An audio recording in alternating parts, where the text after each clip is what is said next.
জানিয়ে দিব এই মুহূর্তে আমাদের হাতে এসেছে বাংলাদেশের গুরুত্বপূর্ণ আপডেট সংবাদের শিরোনাম। শুরুতেই থাকছে march to Indian high commission কর্মসূচি ঘোষণা করল জুলাই ঐক্য। এবারে জানিয়ে দিব হাদিকে গুলির ঘটনা নির্বাচনে বিঘ্ন সৃষ্টির ষড়যন্ত্রের অংশ বলছে তারেক রহমান। এদিকে সিঙ্গাপুর জেনারেল হাসপাতালের জরুরি বিভাগে নেওয়া হলো হাদিকে। আরও থাকছে ডক্টর ইউনূস চাইলে পুরো দেশকে কারাগার বানাতে পারেন। সব শেষে জানিয়ে দিব হাসিনা অর্থ, অস্ত্র ও প্রশিক্ষণ দিয়ে বাংলাদেশের বিরুদ্ধে মানুষ দাঁড় করাচ্ছেন দাবি হাসনাতের। এতক্ষণ শুনছিলেন হাতে থাকা আপডেট সংবাদের শিরোনাম, এবারে বিস্তারিত। তবে তার আগে অনুরোধ রইল ভিডিওটিতে একটি লাইক এবং কমেন্ট করে জানিয়ে দিন ভিডিও সম্পর্কে আপনার মূল্যবান মতামত। আরও জানিয়ে দিন ভিডিওটি কোথা থেকে দেখছেন বা কোন জেলা থেকে দেখছেন। মার্চ টু ইন্ডিয়া হাইকমিশন কর্মসূচি ঘোষণা করল জুলাই ঐক্য।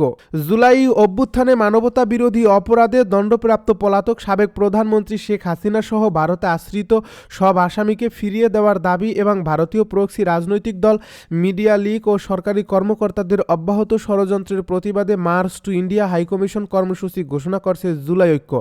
আজ সোমবার জুলাই ঐক্যের পক্ষ থেকে দেওয়া এক সংবাদ বিজ্ঞপ্তিতে তথ্য জানানো হয়।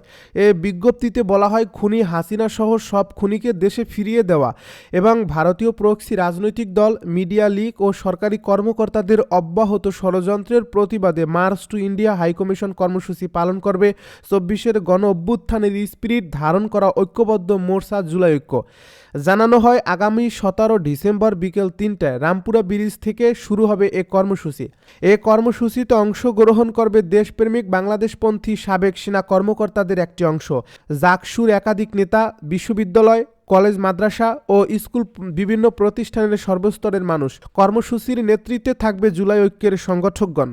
24-এর গণ অভ্যুত্থানের পরবর্তী সময় থেকে ভারতের প্রক্সিরা নতুন করে বাংলাদেশ নিয়ে ষড়যন্ত্রে লিপ্ত উল্লেখ করে বলা হয়, 24-এর জুলাইয়ে গণ অভ্যুত্থানে বাংলাদেশে গণহত্যা চালানো সব খুনিকে আশ্রয় দিয়েছে ভারত। সর্বশেষ আধিপত্যবাদের বিরুদ্ধে লড়াই করা জুলাইয়ের অস্তিত্ব শরীফ ওসমান হাদিকে গুলি করার পর আনন্দ উল্লাস করে ভারতীয়রা। বাংলাদেশ 2.0-তে কোনো আধিপত্যবাদকে আমরা মেনে নেব না। জুলাই ঐক্যের বিজ্ঞপ্তিতে বলা হয়, এ কর্মসূচি থেকে ভারত সরকার এবং অন্তর্বর্তী সরকারকেও আলটিমেটাম দেওয়া হবে। এ সময়ের মধ্যে খুনিদের ফেরত না দিলে পরবর্তী পরিস্থিতির জন্য দিল্লি এবং সরকারের নির্দিষ্ট দপ্তরকে দায়-দায়িত্ব নিতে হবে। হাদিকে গুলির ঘটনা নির্বাচনে বিঘ্ন সৃষ্টির ষড়যন্ত্রেরই অংশ বলছে তারেক রহমান। ঢাকা 8 আসনের সম্ভাব্য স্বতন্ত্র প্রার্থী শরীফ ওসমান বিন হাদিকে গুলি করার ঘটনাকে নির্বাচনে বিঘ্ন সৃষ্টির ষড়যন্ত্রের অংশ বলে মন্তব্য করেছেন বিএনপির ভারপ্রাপ্ত চেয়ারম্যান তারেক রহমান। তিনি বলেন, গণতন্ত্রকামী শক্তিকে ভয় দেখিয়ে নির্বাচন ব্যাহত করার অপচেষ্টা এখনও চলমান।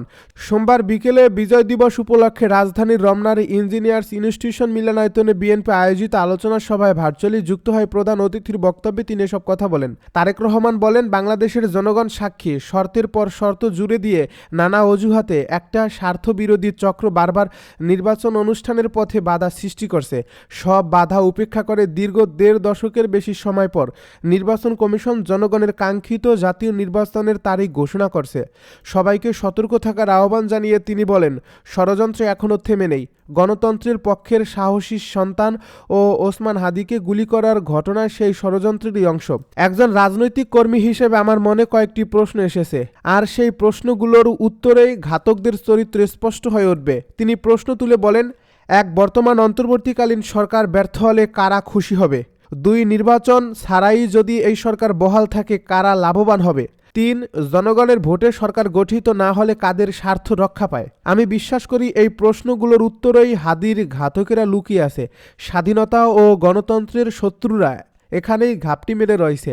তারেক রহমান আরও বলেন, একটি পতিত ও পলাতক চক্র দীর্ঘদিন ধরে নিজেদের দলীয় ও হীন স্বার্থে বাংলাদেশের স্বাধীনতা ও মুক্তিযুদ্ধের ইতিহাস বিকৃত করছে।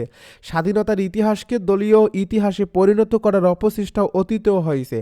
এখনও একটি পরাজিত চক্র বিজয়ের নতুন ইতিহাস রচনার চেষ্টা করছে।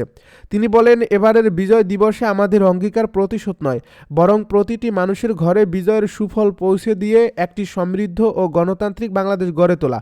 বিএনপির অবস্থান তুলে ধরে তারেক রহমান বলেন, জনগণের রাজনৈতিক ও অর্থনৈতিক ক্ষমতায়ন নিশ্চিত না হলে স্বাধীনতা ও গণতন্ত্র টেকসই হয় না। ইতিহাস সাক্ষী, যখনই গণতন্ত্র হুমকির মুখে পড়েছে তখনই স্বাধীনতা ও সার্বভৌমত্ব বিপন্ন হয়েছে। জনগণকে ক্ষমতাহীন করে রাষ্ট্র কখনো শক্তিশালী হতে পারে না। সিঙ্গাপুর জেনারেল হাসপাতালে জরুরি বিভাগে নেওয়া হলো হাদিকে। আসন্ন ত্রয়োদশ জাতীয় সংসদ নির্বাচনে ঢাকা ৮ আসনের সম্ভাব্য স্বতন্ত্র প্রার্থী ও ইনকিলাব মঞ্চের মুখপাত্র শরীফ ওসমান হাদিকে সিঙ্গাপুর জেনারেল হাসপাতালের জরুরি বিভাগে ভর্তি করা হয়েছে। সোমবার সন্ধ্যা ৬টা ৫৬ এ তথ্য নিশ্চিত করেছেন ঢাকা মেডিকেল কলেজ হাসপাতালের neurosurgeon doctor Mohammad Abdul Ahad. এর আগে দুপুর ১টা ৫৫ দিকে হাদিকে বহন করে সিঙ্গাপুরের উদ্দেশ্যে ঢাকা ত্যাগ করে এয়ার অ্যাম্বুলেন্সটি। বেলা ১১টা ২২ দিকে সিঙ্গাপুর থেকে হজরত শাহজালাল আন্তর্জাতিক বিমানবন্দরে অবতরণের পরপরই যাত্রার প্রস্তুতি নেওয়া হয়েছিল। গতকাল রোববার শরীফ ওসমান হাদিকে উন্নত চিকিৎসার জন্য সিঙ্গাপুরে পাঠানোর সিদ্ধান্ত নেওয়া হয়। প্রধান উপদেষ্টার প্রেস উইং জানায়, দুদিন ধরে ওসমান হাদির চিকিৎসার জন্য সরকার সিঙ্গাপুর, থাইল্যান্ড, মালয়েশিয়া কয়েকটি হাসপাতালে যোগাযোগ করছে। গতকাল এভারকেয়ার হাসপাতালের বিশেষজ্ঞ চিকিৎসক দলের পরামর্শে ও পরিবারের সদস্যদের সঙ্গে আলোচনার পর প্রধান উপদেষ্টার স্বাস্থ্য মন্ত্রণালয় বিষয়ক বিশেষ সহকারী অধ্যাপক ডাক্তার মোহাম্মদ সাইদুর রহমান প্রধান উপদেষ্টাকে জানান, ওসমান হাদির শারীরিক অবস্থা অপরিবর্তিত রয়েছে। দুপুরে ওসমান হাদিকে উন্নত চিকিৎসার জন্য সিঙ্গাপুরে পাঠানো হবে জানিয়ে প্রেস উইং বলছে, এ লক্ষ্যে প্রয়োজনীয় মেডিকেল এয়ার অ্যাম্বুলেন্স, চিকিৎসক দল ও ভ্রমণ সংক্রান্ত সব প্রস্তুতি ইতিমধ্যে সম্পন্ন করা হয়েছে। সিঙ্গাপুর জেনারেল হাসপাতালের অ্যাক্সিডেন্ট ইমার্জেন্সি বিভাগে তার চিকিৎসার সব ধরনের ব্যবস্থা নেওয়া হয়েছে। ডক্টর ইউনূস চাইলে পুরো দেশকে কারাগার বানাতে পারেন বলছে আনিস আলমগীর। রাজধানীর উত্তরা পশ্চিম থানার সন্ত্রাস বিরোধী আইনের মামলায় সাংবাদিক আনিস আলমগীরের ৫ দিনের রিমান্ড মঞ্জুর করেছেন আদালত। আজ সোমবার ঢাকার অতিরিক্ত চিফ মেট্রোপলিটন ম্যাজিস্ট্রেট জসিতা ইসলামের আদালতে শুনানি শেষে এ আদেশ দেন। এদিন সাংবাদিক আলমগীরকে আদালতে হাজির করা হয়। এরপর মামলার তদন্ত কর্মকর্তা উত্তরা পশ্চিম থানার পুলিশ পরিদর্শক মোহাম্মদ মনিরুজ্জামান তার ৭ দিনের রিমান্ড চেয়ে আবেদন করেন। পরে হেলমেট, বুলেট প্রুফ জ্যাকেট ও হাতকড়া পরিয়ে আনিস আলমগীরকে কাঠগড়ায় নেওয়া হয়। এ সময় রাষ্ট্রপক্ষের আইনজীবী ওমর ফারুকি রিমান্ডের পক্ষে শুনানি করেন।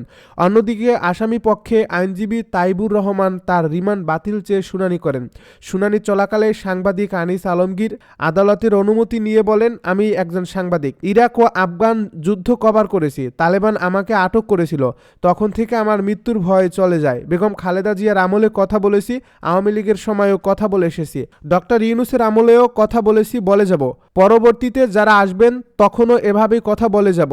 এখন এরা আমাকে হয়তো নিজেদের নতুজানো গোলাম বানাতে চায়, হালুয়া রুটি খাওয়াতে চায়। আমার জীবনে হালুয়া রুটির ইতিহাস নেই।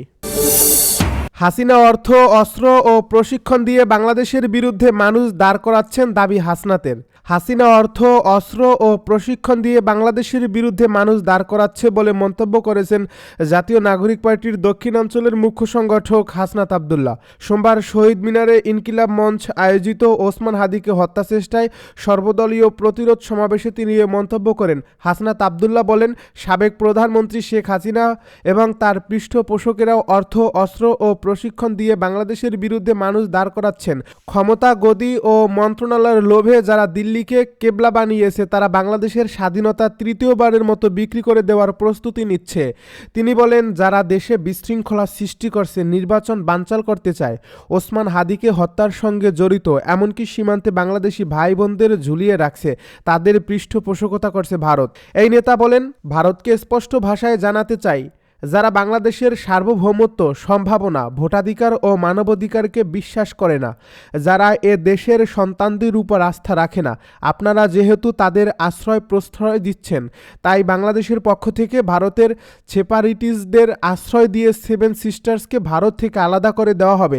বাংলাদেশকে অস্থিতিশীল করলে তার জবাব দেওয়া হবে এবং সেই বিদ্রোহের আগুন সারা পৃথিবীতে ছড়িয়ে পড়বে। ভারতের ভূমিকার সমালোচনা করে তিনি বলেন, স্বাধীনতার ৫৪ বছর পরও শকুনদের হাত থেকে মুক্তির জন্য আন্দোলন করতে হচ্ছে। আবারও শকুনেরা বাংলাদেশের মানচিত্রে থাবা বসানোর চেষ্টা করছে। ভারত বাংলাদেশকে আরেকটি ফিলিস্তিন রাষ্ট্রে পরিণত করতে চায় বলেও অভিযোগ করেন তিনি। নির্বাচন কমিশনের কঠোর সমালোচনা করে তিনি বলেন, বর্তমান নির্বাচন কমিশন মেরুদণ্ডহীন। একজন ইলেকশন কমিশনার ওসমান হাদির মৃত্যুকে বিচ্ছিন্ন ঘটনা বলে উল্লেখ করেছেন, এটি অমানবিক। তিনি প্রশ্ন তোলেন, কোনো প্রেসক্রিপশনে ইলেকশন কমিশনার নিয়োগ দেওয়া হয়, যোগ্য ইলেকশন কমিশনারের অভাব হবে না। শাহবাগ থেকে শহীদ মিনার পর্যন্ত বহু যোগ্য মানুষ পাওয়া যাবে, কিন্তু যে হাদি অনন্তকালের উদ্দেশ্যে যাত্রা করছে তাকে আর কখনো ফিরে পাওয়া যাবে না।